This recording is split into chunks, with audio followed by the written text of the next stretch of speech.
우리가 앞에서 확률이라는 개념을 이제 정의하고요. 조건부 확률 개념을 우리가 공부를 했었는데, 이 확률의 계산을 좀 더 쉽게 해줄 수 있는 수학적 이론이 좀 있습니다. 그래서 우리가 이것을 살펴보도록 할 텐데, 좀 약간의 용어 정의를 좀 우리가 하고 들어가겠습니다. 그래서 분할이라는 것부터 정의를 하겠는데요. 우리가 어떤 것들을 분할시켰다는 개념을 보게 되면 어떻게 돼요? 나눠 놓는 개념이죠. 나눠 놓고 그 나눈 걸 합하면 전체가 돼야 될 것 같고, 나눠 놓은 것끼리는 공통된 게 없어야 되겠죠. 그 개념의 의미예요. 그래서 우리 통계적에서도 파티션, 분할의 개념은 이렇게 정의를 합니다. 그래서 표본 공간에 부분집합의 사상인 사건들의 열, 그래서 A1부터 AN까지에 대한 요 N개의 사건들의 나열, 사건들의 열이죠. 이것을 S의 분할이다. S에 대한 걸 분할을 형성하고 있는 것들이다. 라는 얘기는 바로 뭐냐면 아까 우리가 직관적으로 정의했던, 언어적 정의했던 그걸 그대로 써요. 그래서 첫 번째는 뭐냐면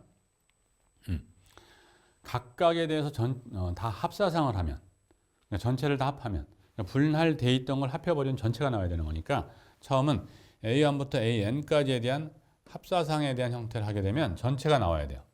이것이 첫 번째 조건이에요. 그리고 각각 개개들끼리 공통된 게 없어야 되겠죠. 그럼 우리가 어떻게 표현하느냐? 이렇게 I하고 J가 서로 다르기만 하면 두 사건에 대한 것은 공통된 게 없다. 즉 배반 사건열이다. 이렇게 이제 볼 수 있는 거죠. 그래서 N개의 사건의 나열들이 어떤 표본관 S의 분할을 형성하고 있다는 얘기는 어떻게 돼요? 각각의 N개들이 서로 소이고, 즉 서로서라는 표현보다는 서로 배반적 사건이고, 그리고 전체를 다 합하면 N개 사건의 열을 다 합하면 전체 표본 공간 자체가 나오는, 이럴 때 우리가 이걸 분할되어 있다라는 표현을 씁니다. 벤 다이어그램 형태로 표현하면 이해가 훨씬 더 쉬울 거예요. 그래서 이 전체가 S라고 한다면 S가 적당량 이런 형태, 이그젬플이죠. A1, 둘, 셋, 넷, 다섯, 여섯, 일곱 개. 이그젬플을 든 거예요. 그래서 일곱 개에 대한 형태로 분할되어 있는 이런 형태예요. 자, 그런데 N개의 사건열인 A1부터 AN이 S의 분할을 형성한다고 했었을 때 이 S의 표본관 안에 부분집합은 그럼 A1부터 AN까지 하면 그건 아니죠. 일부 또 여기 있는 원소들이 합쳐서 새롭게 이제 형성이 될 수도 있잖아요. 그래서 임의의 사건이 또 다른 게 있을 수 있어요. 그러니 B라고 명명을 할 겁니다. 그래서 사건 B가 S에 있는 임의의 사건일 경우에 우리는 어떤 주장을 할 수 있냐면, 그림을 그려보면 이게 표본관 S고요. B가 만약 이와 같은 둥그런 형태에 관련된 하나의 사건이라고 가정하게 되면 이것처럼 A하고 B는 이제 교사상이 없는 형태고요. A2하고 B는 이와 같은 형태, A3하고 B는 여기, 그 다음에 이렇게 등등의 형태로 해서 6개 정도의 B 자체가 다시 또 분할로 개념의 의미로 분리되어 있는 걸 볼 수 있어요. 이렇게. 지금 이제 6개의 형태지, 7개가 아니라 A1과는 겹치는 게 없었으니까. 자, 그러니까 B에 대한 요것들 2개, 3개, 4개, 5개, 6개에 대한 사건들의 부분 사건이죠. 이것들에 대한 열이 B의 입장에서 보면 분할을 형성하고 있다. 이렇게 볼 수 있다는 얘기예요. 자, 그래서 뭐냐면 사건 열인 A1부터 AN 자체가 S의 분할을 형성하고 있고 B가 S의 임의의 어떤 한 사건일 때 그 B하고 분할 관련된 분할 형성하는 사건의 열들의 교사상에 대한 형태의 나열들은 또다시 뭐예요? 작은 영역인 B의 영역에 분할이 되겠다라는 개념이에요. 뭐 당연한 거예요. 그래서 당연한 건데 기호화시키면 좀 여러분들이 복잡해 보입니다. 자, 그래서 분할이기 때문에 지금 형태도 보면 이런 형태들에 대한 합을 하면, 그래서 결국은 합사상을 다 하면 뭐가 돼요? B 전체가 되겠죠. 이렇게 쓸 수 있다니. 자, 그리고 여러분들이 기억을 해야 될 건 요것끼리는 뭐예요? 배반 사건열이에요. 자, 왜 그럴 것 같아요? 배반 사건열의 나열의 합에 대한 확률은 그 배반 사건열의 확률의 합과 같다는 것이 확률의 정의죠. 즉, P, B에 대한 확률 개념을 계산하기 힘들 텐데 우리가 분할의 개념을 이용해서 표현할 수가 있다는 얘기입니다. 자, 그래서 우리가 다음과 같은 이런 개념을 줄 수 있어요. 그래서 P, B에 대한 개념은 얘네들이 배반 사건이기 때문에 P, A1 곱 B, A2 곱 B, AN 곱 B에 대한 합 개념으로 확률이 표현된다니. 그래서 이런 경우에 우리가 시그마 기호를 이용할 수 있잖아요. 그래서 PB는 이와 같은 형태가 돼요. 그래서 B에 대한 확률 계산을 계산할 때 쉽다면야 그냥 구하면 되겠지만 어려운 경우는 분리해서 구할 수 있는 확률들의 합에 대한 합 개념으로 표현이 가능하다. 이렇게 보는 겁니다. 이게 PB에 대한 확률 개념이에요. 자, 그리고 우리 곱사상의 확률을 정의했던 적이 있어요. 앞에서. 그래서 AK 곱 B에 대한 확률은 AK에 대한 확률과 뒤에 사건인 B, 근데 기분 AK죠. 그래서 이 두 사건에 대한 곱 개념으로 표현되는 걸 본 적이 있습니다. 자, 그래서 여기서 있는 이 A, I 곱 B에 대한 확률 개념은 이것에 의해서 이렇게 표현이 가능하기도 해요. 변형해서. 자, 그래서 우리가 이걸 정리해 볼 거예요. 그래서 우리 전확률 공식이라고 하는 타이틀을 좀 갖고 있는데요. 그래서 토탈, 전체 확률에 대한 얘기인데 우리가 앞에서 했던 것을 좀 정리했을 뿐이에요. 한번 볼게요. 자, A1부터 AN까지가 표본관 S의 분할을 형성하고 있고 AK에 대한 확률이 다 0보다 큰 거. 왜 0보다 큰 거로 보통 얘기하냐면 이렇게 쓴다는 얘기는 분모의 이 식이 좀 표현될 필요가 있겠다. 이럴 때 이제 쓰는 거죠. 왜냐하면 분수식에 의해서 보게 되면 분모분의 분자로 올 텐데 분모가 0인 거는 배제를 해야 되는 형태잖아요. 사실은. 그래서 이렇게 쓴다라고 생각하시면 되고 여러분 입장에서는 이렇게 생각하셔도 돼요. AK가 나타날 가능성이 0이다. 그러면 원소가 없다라고 생각해도 상관없겠죠. 여러분 정확하게 그건 아니지만 그래서 원소의 개수가 없는 걸 가지고 우리가 뭘 할 일은 없잖아요. 사실은. 그래서 그냥 0보다 큰 쪽만 챙겨서 놔뒀다. 그러니까 이것들의 나열 중에서 나타날 가능성이 0인 것은 배제했고 0보다 큰 쪽만 남긴 거다. 이렇게 생각하시면 돼요. 자, 그래서 A1부터 AN까지가 분할을 형성하는 형태예요. 자, 그러면 B가 임의의 사건열이었을 때 우리가 했던 게 있잖아요. 그래서 PB는 이렇게 쓸 수 있단 말이에요. 자, 이건 왜 그랬어요? 아까 했던 대로 A의 I의 곱 B 이것들에 대한 나열 자체가 B의 분할이었죠. 이것들이 합이거든요. 근데 곱사상 확률에 대한 얘기인데 요 곱사상의 확률은 이와 같은 형태로 표현도 가능했잖아요. 그렇죠? 그래서 이렇게 쓸 수 있다는. 그래서 임의의 사건 B에 대한 확률을 계산하는 방식이 어떻게 돼요? AK들에 대한 전체 합에 뭘 갖고 하잖아요. 근데 AK에 대한 합 자체는 뭐가 돼요? 이것에 의해서 분할이라고 했으니까 얘를 합하면 전체가 되고 있잖아요. 그래서 전체를 내포하는 어떤 요소들 가지고 임의의 사건 B에 대한 확률을 계산했다. 이런 의미에서 우리가 전체 확률 공식이다. 이런 표현을 써서 전확률 공식이라고 명명을 하는 겁니다. 자, 그래서 전확률 공식 이렇게 이제 도입을 했고요. 그다음에 이제 우리가 즐겨 쓰게 되는 베이즈 정리라는 팔이 있어요. 그래서 우리가 이제 나타나는 값이 있는데 베이즈 정리는 이렇게 돼요. 그래서 A1부터 AN까지가 표본관 S의 분할 형성하고 있고 AK에 대한 확률이 0보다 큰 거. 우회 조건하고 같아요. 자, 그런데 B마저도 나타날 가능성이 0보다 큰 것을 만족하는 경우이라고 한다면 우리는 이것처럼 B가 일어난 상황에서 A가 나타날 조건 확률에 대한 개념을 이와 같은 복잡한 형태로 구할 수 있다는 얘기예요. 식 자체가 상당히 복잡하죠. 그래서 이 식을 여러분들이 암기 자체를 한다는 것은 좀 어려울 수 있어요. 근데 암기를 하지 말고 분할부터 시작해서 우리가 정의 내려왔고 전확률 공식을 구할 수 있었잖아요. 그걸 구하고 그 다음 이렇게 표현하면 돼요. 왜 그러냐면 자, 우리 조건 확률에 대해서 이렇게 표현되는 거는 그렇게 어렵지 않은 우리가 기억할 수 있는 양이에요. 전체를 B로 보고 그때 교사상에 대한 확률에 대한 비율로 나타나는. 그래서 PB분의 AI 곱 B의 확률의 B로 돼요. 자, 그런데 PB는 이 전확률 공식에서 이렇게 쓸 수 있거든요. 분모 이렇게 여기처럼. 그렇죠? 그대로 쓴 겁니다. 그 다음에 분자에 있는 A 곱 B는 조건부 확률을 이용해서 또 여기에 있는 요소들에 대한 폼 형태로 쓸 수 있죠. 그래서 i번째니까 PI 곱하기 PB인데 AI가 주어졌을 때 조건부 확률이죠. 그래서 PI 곱하기 PB 기분 AI에 대한 곱 개념으로. 자, 그래서 이렇게 표현되는 이것을 우리가 베이즈 정리라는 표현을 씁니다. 그래서 어떤 사건이 일어났을 때에 AI가 나타날 확률, 조건부 확률이죠. 이것들에 대한 계산 개념을 쉽게 하려면 이 개념을 가져가면 되겠다. 근데 이때 B는 임의의 사건이고요. I로 표현된 이것은 결국은 S의 분할의 한 종류의 형태를 나타내는 거죠. 이런 형태. 그래서 분할의 개념을 이용해서 우리가 이와 같은 조건부 확률을 구할 수가 있다라는 얘기예요.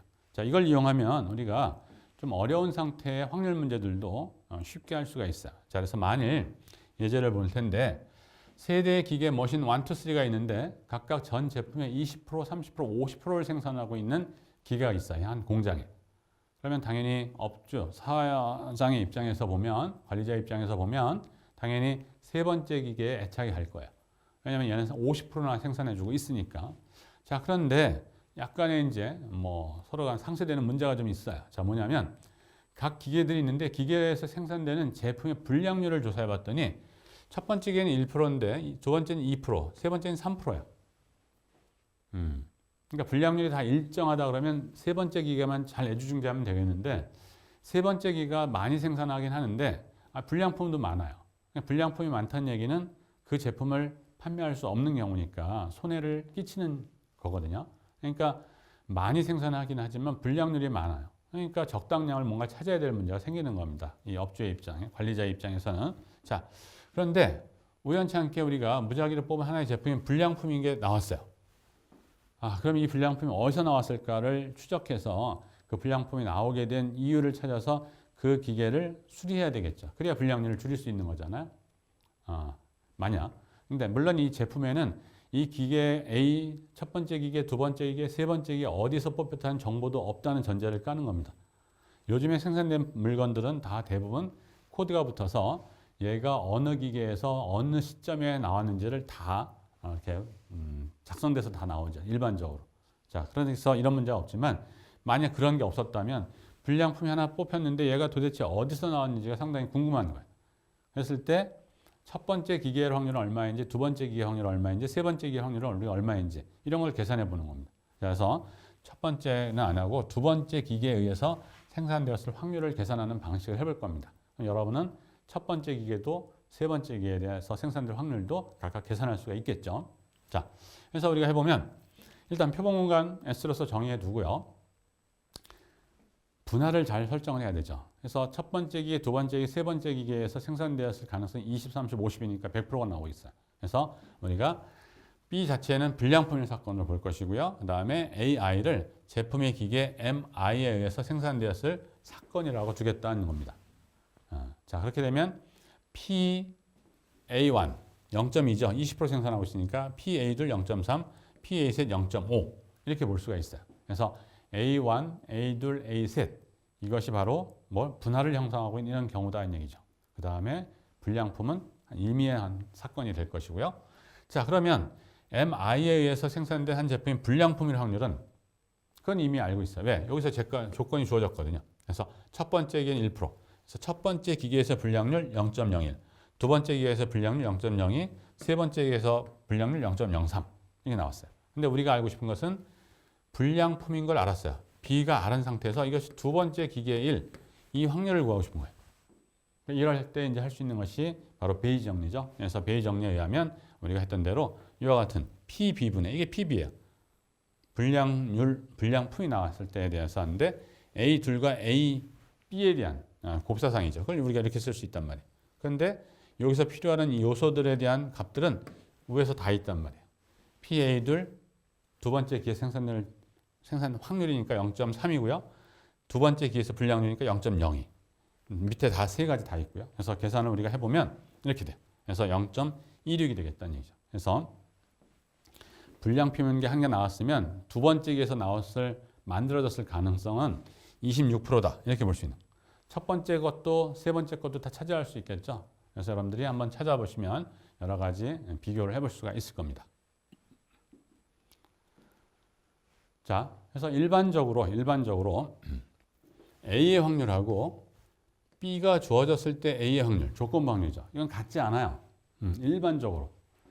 같을 때도 있고 같지 않다면 일반적으로 같지 않다고 표현하는 겁니다. 우리가 하는 건. 자, 그래서 같지 않은데 어떤 경우, 특별한 경우에 사건 A가 일어났다는 사실 자체가 사건 B가 일어날 확률에 영향을 미치지 않는 경우가 있을 수 있어요. 그때는 우리가 어떻게 쓸 수 있냐면 이렇게 돼요. B가 일어났을 확률이 A가 발생한 뒤에 B가 일어날 확률하고 같게 되는 거예요. 영향을 주지 않는 거니까. 또는 거꾸로 B가 일어났다는 사실 자체가 A가 일어날 확률에 영향을 미치지 않는 경우. 그때는 또 마찬가지 A가 일어날 확률 자체는 B가 일어나든 말든 상관없이 같다. 이것이죠. 자, 이럴 경우가 있을 수 있단 말이에요. 이럴 경우 이때 사건 A나 B가 서로가 영향을 주고 있지 않죠. 이런 걸 우리는 뭐라고 그러냐면 영향력이 없다, 독립적이다 이런 표현을 써요. 떨어져 있다는 개념이 아니고 영향력만 없는 겁니다. 서로 간에 만나든 틀리든 자, 그래서 두 사건이 독립사건이라는 개념의 의미를 어떻게 두냐면 이렇게 줍니다. 두 사건 임의의 사건이 두 개가 있었을 때 곱사상의 확률의 곱으로 될 때 우리는 두 사건은 독립적이다 이렇게 얘기를 합니다. 자, 원래 A 곱 B에 대한 사건은 우리가 이렇게 쓸 수 있단 말이에요. A에 대한 확률과 B 기분 A예요. 근데 A가 일어났던 사건 자체가 B의 확률에 영향을 주지 못한다면 이거는 우리가 PB와 같으니까 PA 곱 PB를 의미하죠. 이게 바로 독립이라는 얘기. 그러니까 이런 의미가 독립이라는 얘기를 주는 거예요. 그래서 독립이려면 어떻게 되느냐 수학적으로는 곱사상의 확률의 곱과 같다는 얘기입니다. 그래서 우리가 앞에서 두 개의 사건이 배반 사건이면 합사상의 확률이 어떻게 된다 그랬죠? 이때는 PA 더하기 PB가 된다 그랬었어요. 그렇죠? 이거는 합사상에 대한 확률이 합과 같은 언제? 두 사건이 배반 사건일 때. 근데 독립사건은 곱사상에 대한 개념이어서 두 확률의 곱하는 곱사상에 대한 확률 개념이 확률의 곱으로 떨어지면 이것은 우리는 독립이라는 얘기. 그래서 배반 사건의 정의하고 독립 사건의 정의를 완전히 여러분들이 구별해서 확실하게 기억을 해 놓으셔야 됩니다. 오케이? 자, 그래서 독립 사건과 배반 사건에 대한 정의를 우리가 두 개를 다 이제 우리가 했는데 두 사건의 관련성은 있을 것이냐? 즉 독립이면 배반이라고 할 수 있을까? 배반이면 독립이라고 할 수 있을까? 배반과 독립은 같은 것일까? 아니면 배반과 독립은 전혀 상관없는 것일까? 이런 것들이. 그래서 우리가 그걸 이제 해볼 텐데 한번 우리 살펴보죠. 자, 두 사건 A하고 B가 있는데 두 사건이 서로 배반이면서 독립이려면 어떤 조건을 만족해야 되냐면 자, 이 사건은 곱사상이 교집합이 교사상이 없는 형태 아무것도 서로 간에 떨어져 있는 형태가 배반이죠. 그래서 바로 배반 사건을 의미해요. 다음에 여기는 이렇게 된 것은 독립 사건을 의미하죠. 그래서 두 사건 A하고 B가 배반이면서 독립이려면 이런 식을 만족을 해야만 됩니다. 자, 그 얘기는 어떤 두 수의 곱이 0인 거니까 이게 0되든지 이게 0되든지 우와. 그렇죠? 자, 그래서 우리가 만일 A와 B 중 적어도 한 사건에도 확률이 0이어야 되는 건데 우리가 0이 아닌 두 개의 사건, 가능성에 대한 형태가 0이 아닌 두 개의 사건 임의의 A, B에 대해서 두 사건에 대한 경우가 0보다 큰 경우 A와 B에 대해서 하게 되면 자, 둘 중에 하나는 적어도 0이어야만 이걸 동시에 만족하거든요. 그러니까 둘 다 0이라면 이건 절대 만족할 수 없다는 얘기야.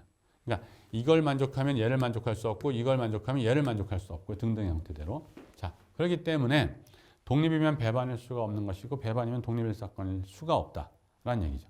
자, 그래서 나타날 가능성이 0보다 큰 이와 같은 형태의 사건들이 두 개가 있었을 때 두 사건은 서로 독립이면서 배반일 수 없고 배반이면서 독립일 수 없다.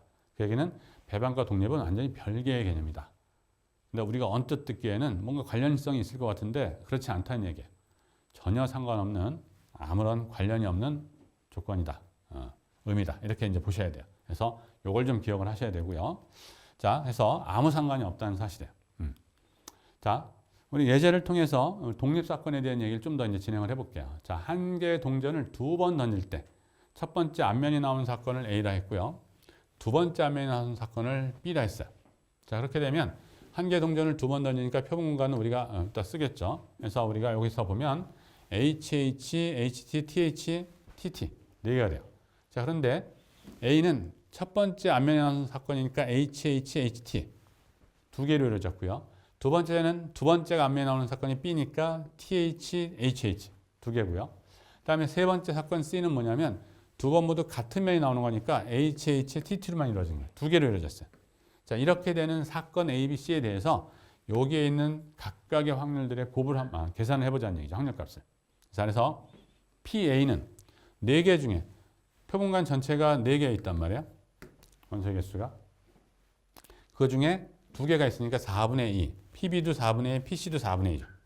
자, A 곱 B, B 곱 C, A 곱 C, A 곱 B 곱 C 형태인데 한번 다 살펴보면 자, 그래서 PA, PB, PC는 다 2분의 1인 걸 우리가 알 수 있고요. 그 다음에 A 곱 B 곱 A 곱 B, B 곱 C, 그다음 A 곱 C.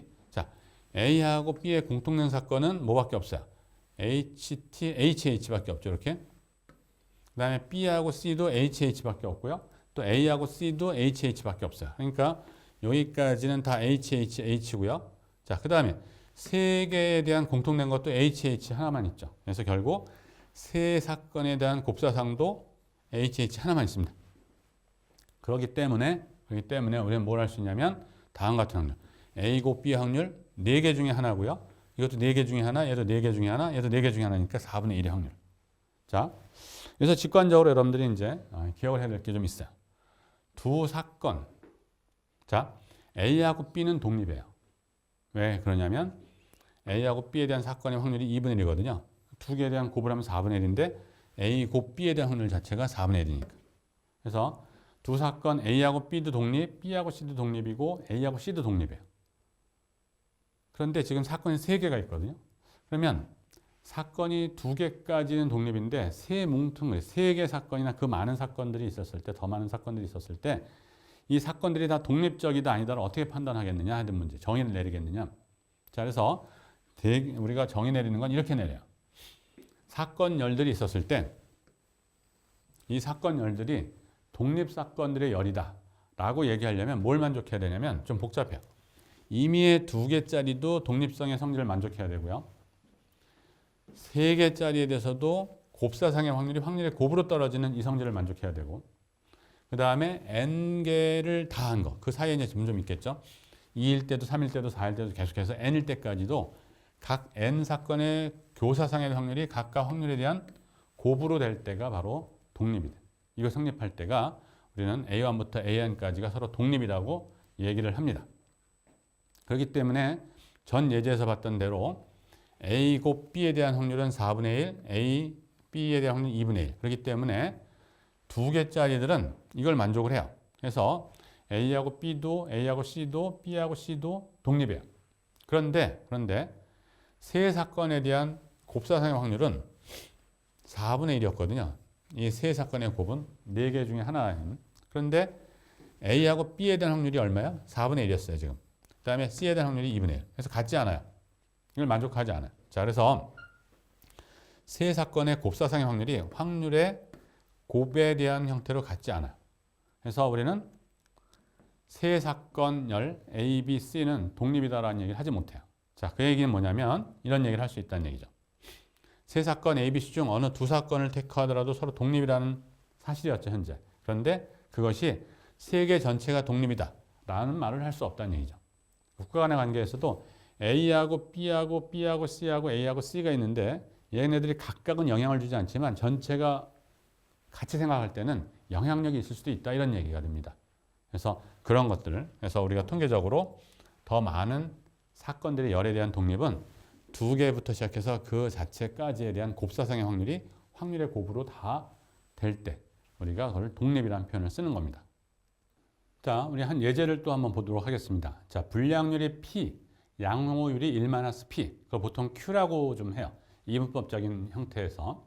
그래서 어떤 제품을 만들었을 때 불량품 아니면 양품이겠죠. 양품은 우리가 판매를 할 수 있는 것이고 불량품은 폐기해야 될 이런 것들. 그래서 불량률이 P, 양호율이 Q로서 생산하는 어떤 기계가 있는데 자, 이 기계에서 생산된 품목을 무작위로 뽑는 거예요. 임의도 정확히 5개에 대한 불량품을 얻을 때까지 한 번에 하나씩 검사를 합니다. 그래서 물건들이 이제 순서대로 생산품이 나올 텐데 임의로 뽑습니다. 그런데 불량품이 5개 나오면 그때까지 이제 하고 실험은 끝나는 거예요. 그리고 이들에 대한 결과는 서로 독립이라는 얘기는 첫 번째 뽑았는데 불량품이 나왔어요. 바로 옆에 거나 그 다음 걸 불렀는데 무조건 불량이 나와야 된다 또는 양품이 나와야 된다 이런 조건이 어떻게 될지 모른다는 얘기죠. 영향을 주고 있지 않다는 얘기예요.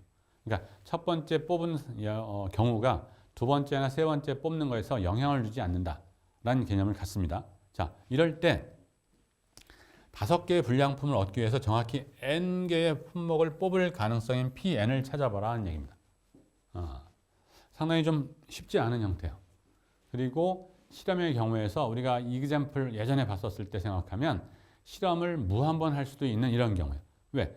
뽑아도 양품만 계속 뽑힌다면 그 얘기는 그 생산 공장은 상당히 좋은 물건을 생산하고 있다 이렇게 볼 수 있는 거죠. 그렇기 때문에 뭐 무한히까지는 안 가겠지만 무한번 갈 정도의 많은 실험을 해야 되는 거고요. 그다음에 생산된 제품이 불량품이 많은 그런 공장이다 그러면 뭐 5번째 만에 불량품이 5개가 다 나와서 끝날 수도 있는 거죠. 물론 그러면 이제 그 생산 공장은 뭐 살기 좀 힘든 이런 형태가 되겠지만, 자, 그래서 PN을 구해야 되는데 N은 5 이상이에요. 왜? 5개의 불량품이 뽑힐 때까지 뭔가를 진행해야 되는 거니까 최소 5번을 뽑아야 되는 거거든요. 그래서 5 이상이 나올 수밖에 없는 건데, 자, 이것들을 우리가 어떻게 구할 거냐? 수직적으로 하기 전에 하나씩 하는 방법을 먼저 생각해보고 아이디어를 좀 얻도록 하겠습니다. 자, 그래서 P5은 쉬워요. 뭐냐면 첫 번째부터 5번째까지 뽑을 건데 첫 번째도 불량품, 두 번째도 불량품, 세 번째도 불량품, 네 번째도 불량품, 5번째 당연히 불량품이 나와서 끝나야 되는 거예요. 자, 그리고 여기서 두 번째 조건에 의하면 첫 번째 불량품이 나왔을 때 두 번째 어디선가 불량품이 꼭 나와야 된다 아니다? 독립적이라고 했거든요. 그냥 P인데 독립사건의 경우는 1에도 불량품, 2에도 불량품, 3에도 불량품, 4에도 불량품, 5에도 불량품 1 확률인 거니까 이때 확률과 확률에 대한 곱개념으로 나타날 수밖에 없죠. 그래서 P5은 바로 P의 5승일 수밖에 없다는 얘기예요. 자, 6일 때도 한번 볼게요. 자, 6일 때는 P6이 되려면 얼마가 돼야 되느냐? 어떻게 돼야 되느냐? 불량품 5개를 뽑힐 때까지 우리가 실험을 하는 건데 6번째에서 끝날 확률이야. 그러니까 6번째는 무조건 불량품이 뽑혀야 되는 거죠. 그래서 6번째는 무조건 불량품이 뽑히는 이런 경우가 돼야 돼요. 그러면 앞에 5번 중에서 한 번은 양품, 4번은 불량품이 나와야 돼요. 그러면 양호품이 나오기 위해서는 첫 번째 나올 수도 있고요. 실험하다 보면 이것처럼 두 번째 나올 수도 있고요. 세 번째 나올 수도 있고 또 네 번째 나올 수도 있고요. 이렇게 5번째 나올 수도 있어요. 자, 첫 번째 걸 보면 1회 양품, 2회 불량, 3회 불량, 4회 불량, 5회 불량, 6회 불량 나오는 것들이 영향을 주고 있지 않다고 했으니까 곱사상의 확률의 곱과 같아야 되는 거죠. 그래서 P가 몇 개 있어요? 여기까지 4개. 그 다음에 Q 하나. 그래서 P의 4승의 Q. 그다가 마지막은 무조건 불량, P에 대한 곱으로 나와야 돼요. 자, 두 번째 경우도 세 번째 경우도 네 번째 경우도 5번째 경우도 같아요. 자, 그러면 나타날 수 있는 것이 5가지가 있습니다. 근데 이 5가지 형태가 첫 번째 이런 일이 벌어지면 그로 끝이지 다른 건 못 나타나죠. 그렇기 때문에 5개의 열들은 서로 배반 사건열이 돼요. 그렇기 때문에 배반 사건열이기 때문에 이 사건들에 대한 합개념으로 되는 거죠. 자, 그래서 5개를 다 합하니까 요한한 형태의 5배가 돼요. 근데 5는 뭐냐면 결국은 어떻게 생각할 수 있냐면 5번 중에서 양품이 무조건 한 번만 나와야 돼요. 불량품은 4번 나오고. 그렇기 때문에 5에서 4개를 뽑는 가지수만큼 생기는 거예요. 또는 5에서 1개만큼 뽑는 가지수 이렇게 해도 되고요. 그래서 5에서 우리 요거 4승을 요거 P의 4승으로 좀 맞췄습니다. 자, 그래서 이렇게 그렇기 때문에 이런 정도의 확률이에요. 자, 그러면 이런 아이디어를 가지고 여러분들은 P 그럼 7도 구할 수 있을 것 같고요. P8도 구할 수 있을 것 같고 쭉 구할 수 있을 것 같아요. 자, 그런데 P7만 해도 이 가지수가 엄청 늘어나요. P8이면 더 늘어나고요. 그렇기 때문에 이렇게 나열하는 방법으로는 우리가 결국 일반적인 N에 관련된 확률인 Pn을 구하는 것이 쉽지 않다는 얘기예요. 그래서 이것들 우리가 아는 여태까지 했던 이론적인 개념을 가지고 해서 Pn을 구해볼 겁니다. 자, 이제 Pn을 구하는 건데 이거를 2개의 사건, 큰 사건으로 나눠 놓을 거예요. 자, 그래서 Pn은 결국 N번에서 끝나려면 5개의 불량품이 N번째 나와야 되는 거잖아요. 그래서 처음 N-1개의 품목 중에 정확히 4개의 불량품과 N번째 품목이 불량품이어야 된다는 얘기예요. 그러니까 5개의 불량품이 나와서 끝나는 건데 그것이 N번의 실험을 하는 거니까 마지막 번째 불량품이 나와야 되는 거예요. 자, 그렇기 때문에 처음부터 시작해서 N-1개까지 해서는 정확히 4개의 불량품만 있고 그 얘기는 뭐예요? N-1개에서 4개를 뺀 형태인 N-5개는 양품이 될 수밖에 없다는 얘기죠. 자, 이런 얘기고 마지막 n번째 가서 불량품이 나와야 된다는 얘기죠. 그래서 여기까지 사건 A라는 사건과 여기까지 사건 B로 나눠서 이것도 우리는 이 사건과 이 사건 영향력을 주는 게 아니니까 곱사상이 확률에 대한 곱으로 떨어진다. 이렇게 볼 수 있는 그 독립성을 가지고 이제 푸는 겁니다. 자, 그래서 사건 A를 처음에서 시작해서 n-1개 품목 중 정확히 4개의 불량품하고 n-5개의 양품이 되는 거죠. 그 가지수는 n-1에서 4개의 불량품을 뽑는 수에서 P가 4개 나오고 Q가 n-5개 나오는 형태의 곱기죠. 각각의 사건은 독립사건 열이기 때문에. 자, 그래서 이런 양이 돼요. 자, 사건 B는 뭐냐면 n번째 품목이 불량품인 사건이에요. 그러니까 n번째 품목이 불량품인 사건은 P란 말이에요. 그래서 이와 같은 A란 사건과 B란 사건에 대해서는 서로 독립이니까 곱의 개념이 형성되겠죠. 우리가 원하는 P에는. 그렇기 때문에 P에는 바로 어떻게 되냐면 두 사건에 대한 형태가 독립이기 때문에 두 사건이 곱으로 일어나는 거예요. 그래서 그들의 확률이 곱으로. 그래서 결국 여기서처럼 앞에 n-1번째에서 4개의 불량품이 나올 사건 하고 마지막 n번째에서 불량품이 나올 사건에 대한 곱 개념으로 우리가 되는 거니까 이런 형태로 구할 수가 있다는 겁니다. 그래서 이러한 형태로 해서 우리가 이와 같은 PN도 구해볼 수가 있다. 자, 그런데 이것은 요거 때문에 구할 수 있는 거예요. 독립사건들의 나열이기 때문에 좀 쉽게 구할 수가 있는 겁니다. 그러니까 만약 독립사건들의 나열이 아니면 아주 복잡합니다. 그래서 우리는 그 복잡한 것은 여러분들이 우리 레벨에서는 하지 않습니다. 거의. 여러분들의 경우는 독립적인 사건에 대한 정의를 하고 확률적인 문제를 습득을 하고 그 다음에 좀 이제 실력이 향상되었을 때 독립성이 위배되는 경우인 비독립적, 즉 종속적인 관계의 어떤 사건들의 열에 나타날 가능성들도 우리가 공부를 하는 겁니다. 처음부터 어려운 걸 하는 것이 아니고. 그래서 우리는 독립적인 거로 제안을 좀 많이 하게 됩니다. 자, 우리 한 예제를 또 볼게요. 한 바구니에 빨간 공이 3개 들어있고 흰 공이 7개가 들어있는 형태가 있고요. 그래서 바구니에서 하나의 공을 뽑을 때 빨간 공이면 당첨이고 흰 공이면 이제 탈락되는 형태로 할 텐데 뽑는 방법을 일단 뽑힌 공은 원래대로 되돌려 놓지 않는 것으로 한다. 이렇게 되어 있습니다. 그러니까 앞에서 우리가 했던 용어 중으로 하면 이거는 비복원 추출 개념이 되는 거죠. 자, 이럴 때 처음에 공을 뽑는 사람하고 두 번째 공을 뽑는 사람 중에서 누가 더 유리할 거냐에 대한 문제예요. 그래서 게임의 방법으로 많이 하는 이제 그런 얘기죠. 이런 것들. 복굴복 게임의 형태에서. 자, 그래서 만일 처음에 공을 뽑는 사람하고 두 번째 공을 뽑는 사람의 가능성이 좀 다르게 나타난다면 우리는 그 가능성에 대한 계산을 미리 알고 있는 사람은 그 가능성에 따라서 서로 먼저 뽑으려고 한다든지 서로 나중에 뽑으려고 아주 애를 쓸 겁니다. 그런데 어떻게 될지 한번 살펴볼게요. 자, 일단 우리 처음에 공을 뽑는 사람이 당첨될 확률은 10개 중에 3개가 있으니까 10분의 3. 이거는 고정적이에요. 자, 두 번째 사람이 이제 계산해야 되겠죠. 두 번째 사람이 공을 뽑는 사람의 당첨될 확률을 이제 계산해 봐야 되는 거예요. 자, 그런데 두 번째 사람은 첫 번째 뽑힌 공을 원래대로 되돌려 놓지 않고 있기 때문에 첫 번째 뽑은 사람의 경우에 따라서 나뉘어져요. 그래서 첫 번째 뽑은 사람이 당첨되는 경우도 있을 것이고 당첨되지 않고 두 번째로 넘어오는 경우도 있을 거란 말이죠. 그렇기 때문에 각 사건열은 당첨되는 것과 당첨되지 않는 것은 배반이거든요. 그러니까 배반 사건의 경우니까 합해야 돼요. 자, 그래서 결국 두 번째로 공을 뽑는 사람이 당첨될 확률은 첫 번째 당첨됐으면 두 번째 사람은 당첨될 확률이 10개 중에서 하나가 줄었으니까 전체는 9가 되고 당첨 공도 빠졌죠. 그러니까 9분의 2의 곱이에요.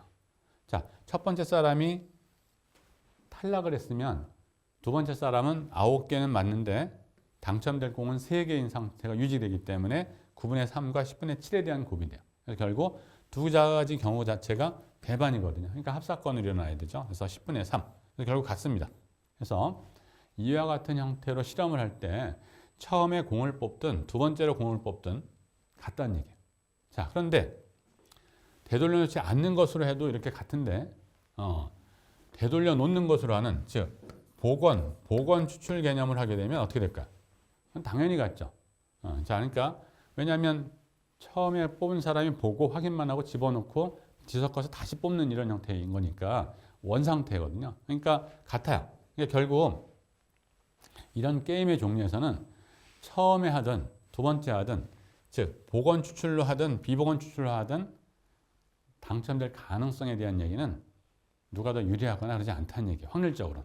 그러나 이제 순서상의 개념에서 먼저 하고 싶은 사람도 있는 것이고 나중에 하고 싶은 사람도 있는 것이고 상황 따라 좀 있죠. 자, 그래서 이런 확률 계산도 이제 우리가 해볼 수가 있다라는 겁니다. 자, 이것들이 다 조건부 확률 또 독립성 뭐 이런 것들을 다 통틀어서 우리가 이제 해볼 수 있는 이런 아이디어가 되겠습니다. 자, 그래서 당첨될 확률은 공을 뽑는 순서에 관계하지 않는다. 비복원 추출의 경우에 복원 추출도 당연하고 그런 걸 우리가 살펴보았습니다. 자, 그래서 우리 확률 부분을 통해서 실험이라는 용어부터 시작해서 확률에 대한 용어 정의, 그다음에 표본 공간, 사건 또 배반 사건에 대한 정의를 받고 일반적인 고저정 확률을 벗어나서 공리적 확률에 대한 형태까지도 이제 정의를 했습니다. 그리고 이 확률 계산을 하기 위한 순열과 조합에 대한 용어 정의도 좀 봤고요. 또 조건부 확률도 우리가 정의를 했고 분할의 개념을 이용해서 전확률 공식을 우리가 유도했고 그다음에 조건부 확률 개념을 베이지 정리 가지고 쉽게 우리가 계산해 볼 수 있는 이런 아이디어도 좀 얻었습니다. 그리고 독립 사건들의 열 개념을 가지고 여러 가지 유용한 문제들의 해결도 좀 보았습니다. 그래서 확률 부분을 이렇게 간단히 좀 마무리를 하고요. 우리 다음 시간에는 확률 변수라고 하는 이제 통계적인 학습을 하는 아주 기본이 되는 과정이에요. 그래서 상당히 좀 어려울 수도 있고 양도 좀 많습니다. 그래서 이 확률 변수 부분을 여러분들이 잘 참고하면 뒤에서 하게 될 이 추론 통계학에 대한 개념이 상당히 쉽게 돼요. 그래서 다음 시간에 배울 내용부터는 여러분들이 조금 더 지금까지도 잘 해왔겠지만 더 열심히 좀 잘 따라와 주길 좀 바라겠습니다. 우리 오늘 여기까지 하고 우리 다음 주에 보도록 하겠습니다. 자, 수고 많으셨습니다.